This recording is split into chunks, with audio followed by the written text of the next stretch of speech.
ولد آدم نبيكم يهان فماذا أنتم فاعلون؟ ستقاطعون حليب نيدو وزبدة الأرباك؟ أهذا الذي استطعتم عليه؟ لقد أعلنوا الحرب والعداوة علينا، فماذا بعد هذا وماذا ننتظر؟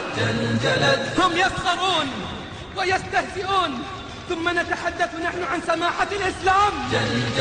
أما قال الله عن محمد ومن معه أشداء على الكفار عاليا في الأفق صيحة الأباء وانبرت. والله لا خير فينا إن مرت هذه القضية بسلام، وانبرت الأيام بيننا يا عباد الصليب تسمع البغين أنغم الممات.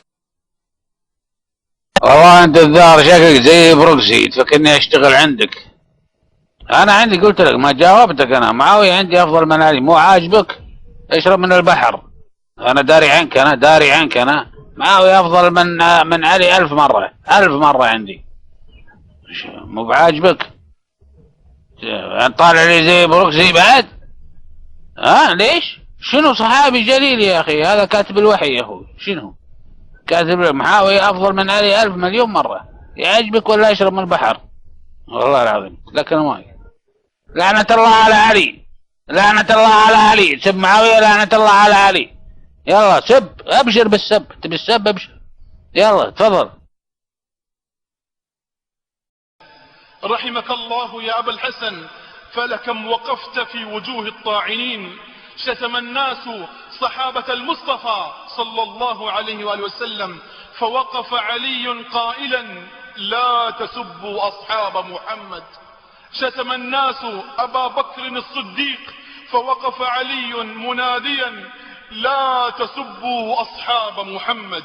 شتم الناس عمر الفاروق، فوقف علي مدافعا لا تسبوا أصحاب محمد. طعن الناس في عرض رسول الله، فوقف علي شامخا لا تسبوا أصحاب محمد. لا تسبوا أصحاب محمد.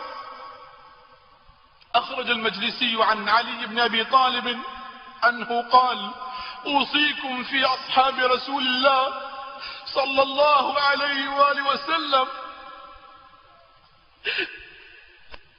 لا تسبوهم، فإنهم أصحاب نبيكم وهم أصحابه الذين لم يبتدعوا في الدين شيئا ولم يوقروا صاحب بدعة. نعم أوصاني رسول الله صلى الله عليه وآله في هؤلاء. أوصاني رسول الله صلى الله عليه وآله في هؤلاء.